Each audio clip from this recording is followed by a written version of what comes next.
Welcome, guys, to Mkbat TV, where we are going to be joining Grace and Jackie from Comic-Con that are going to be talking to the co-creator of Mortal Kombat, Ed Boon, on Mortal Kombat 11, Rambo, Melina, and what's more to come, and possibly maybe Injustice 3. So let's check it out.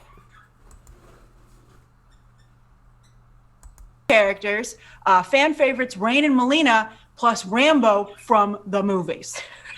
And here's Ed Boon to talk with us himself. He is the co-creator of Mortal Kombat and the creative director of NetherRealm Studios. Good morning, Ed. Good morning. Thanks for having me.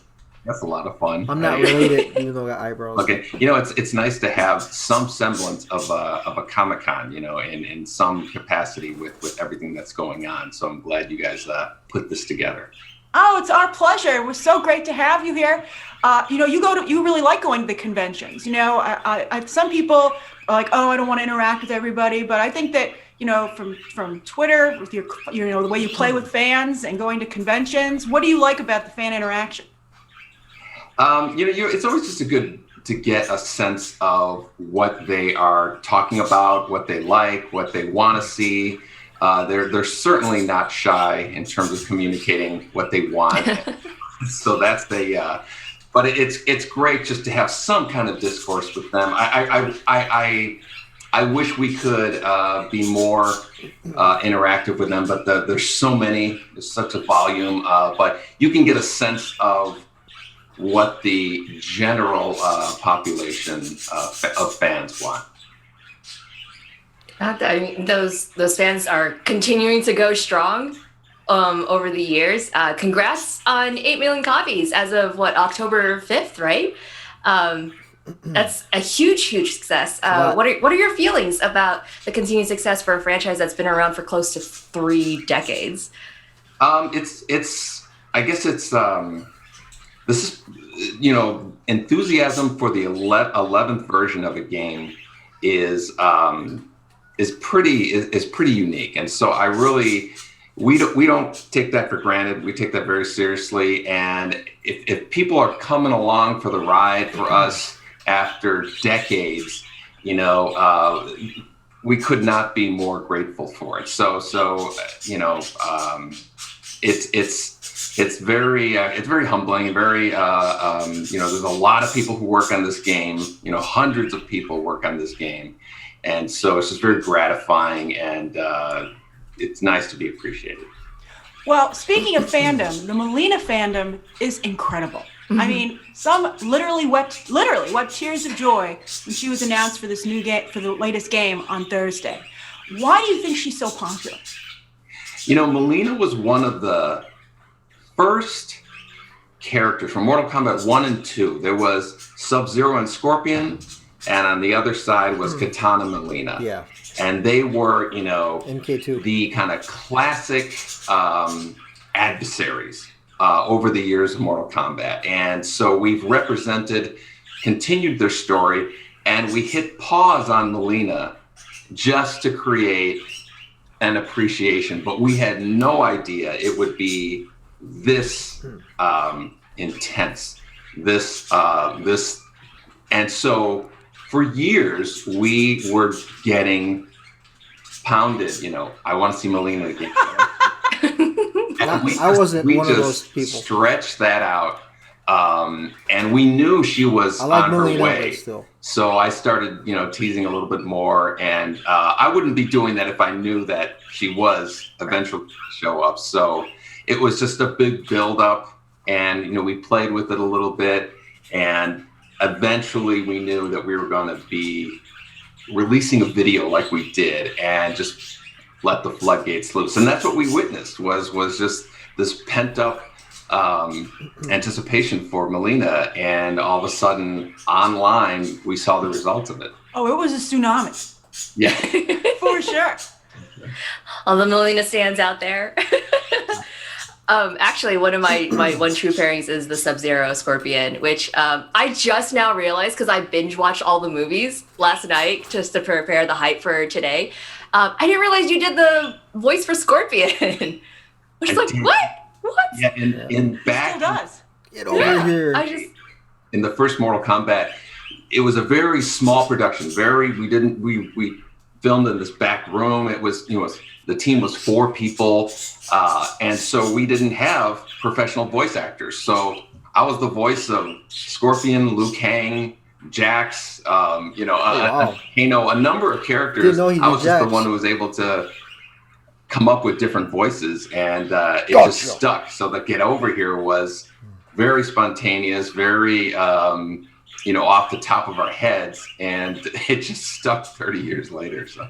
Oh, it's great. When you do it, it like sends, people see you do it, it sends like a chill down their spine. It's very cool. Yeah, absolutely. I was in a theater when Mortal Kombat 1, the first movie, came out, and everyone just like lost their minds. It hit them so hard. Oh yeah, by the way, also yesterday, I think you'd think it funny. It was funny. I was watching a Paul W.S. Anderson panel, Ed, and everyone was just putting in the comments talking about Mortal Kombat. Yeah, that movie put him on the map, and and it's really cool to see how much more other games he covered and everything, the Resident Evil, and so it's a nice thing to be kind of part of launching of somebody's career. So very, very cool. Grace, is it my turn? Yes, it's your turn. Oh, sorry, I couldn't help but bring that up. No. Back and forth, but I'm just a funny story. I'm having the best time ever, so I'm like, where are we at? Yeah, we're fanning out a little bit. We're a little off the script. just slightly. As co-creator of Mortal Kombat, how involved are you with like every aspect of a game's design? Are you in like every single pocket, or you kind of just like see like the grand overview of everything? There are some parts that I'm involved a lot more with. Like for instance, we have the story mode, very elaborate story mode, and there's a script that goes with it, and there's a lot of moving parts that have to kind of connect. We want to see certain characters fight each other, and so we have kind of like these requirements, and the story needs to accommodate it. Involved with or read the script, and so there's a bunch of game design, audio, but. Like I said before, it's hundreds of people who work on it. There's no possible way I can, touch every single part. So we have people on the team who are absolute experts in their fields. Directors, animators, writers, designers, and we all kind of work in unison. I am part of the, kind of big picture, steering the ship. Some people call it game director. Some people call it, my title's creative director. So the overall kind of direction of it. But there are absolute experts in a number of fields that really hold up, significant portions of the game. It's quite a production. It's very similar to a movie production. And, as a matter of fact, a lot of people that we have on our team have worked on film, and there's a lot of overlap with film and games these days. Well, someone who's working on this new game, the latest game, is Sylvester Stallone, who's doing the voice of Rambo. That's incredible. How did that come about, and how did he record his lines during a pandemic? It came about, over the years, we've had a number of guest characters. We are all on our team, a lot of us grew up watching movies in the 70s, 80s, 90s, depending on when they were born. And so we're big fans of those action movies. And so, we had Alien, we had Predator, we had Freddy Krueger, we had just a bunch of characters and Mortal Kombat 11 continues with that. So we've had RoboCop, we've had Terminator, and now we have Sylvester Stallone as Rambo. And it's always that much more authentic when we use the original actor's voice. Sylvester Stallone was a great sport about it. With today's pandemic and everything going on, we have to make do with what we have. So, to the magic of technology and remote recording and studios, and you do a lot of this stuff via Zoom. We were able to get him to record remotely, and our director basically coached him and gave him the lines, and it worked out. It was a great example of how to adapt to this situation we're all in. Did he record them at home, or did he go to a studio, or? I think it was at home. I'm not. Awesome. Yeah. So. Do you happen to know if like maybe they were already fans of Mortal Kombat, or being a voice for the game actually made them become a fan? Good question. They range quite a bit of range. I don't think Peter Weller was as familiar.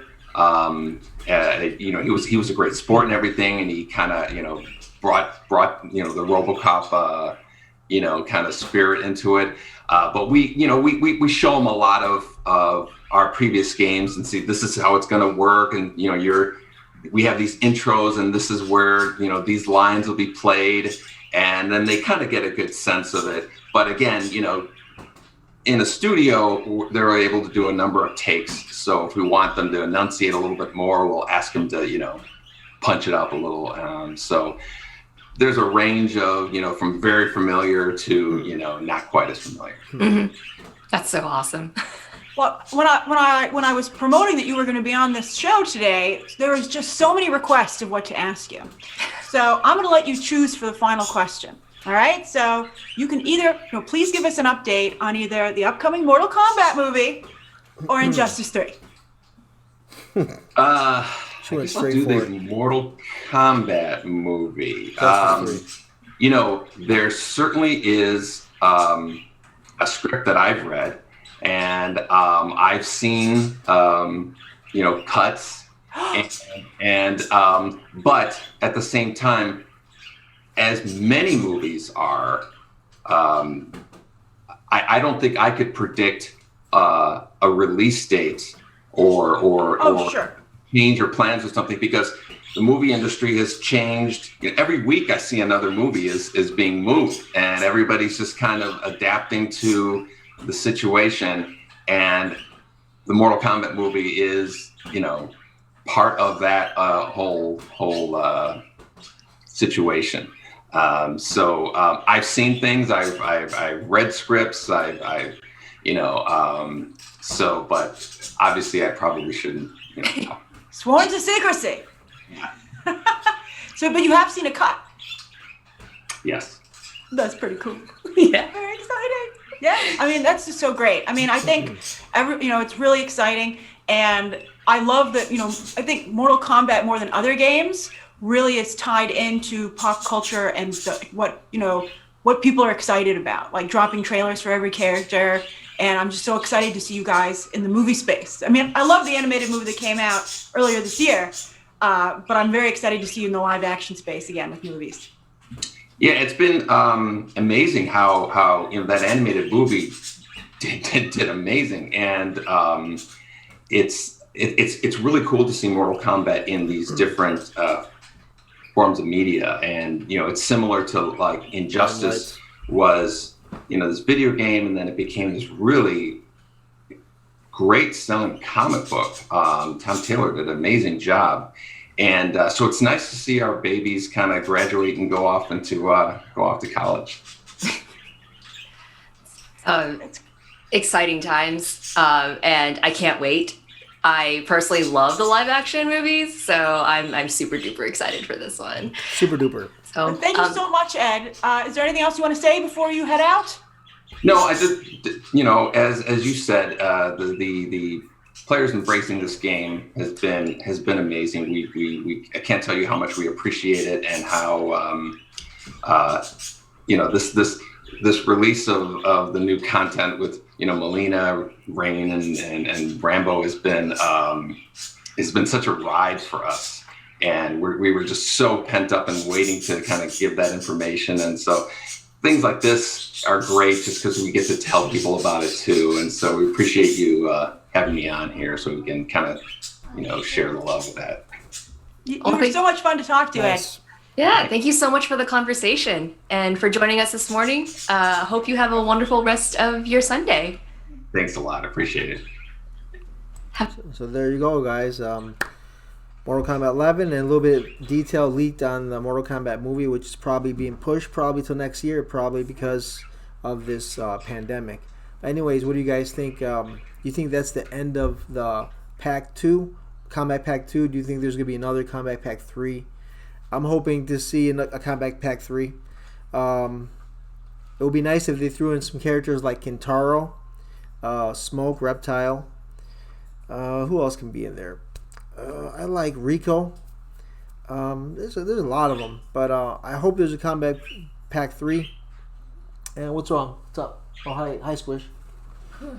So, anyways, thanks for joining me. And if you like this video, give me a like and subscribe. Until next time, peace out.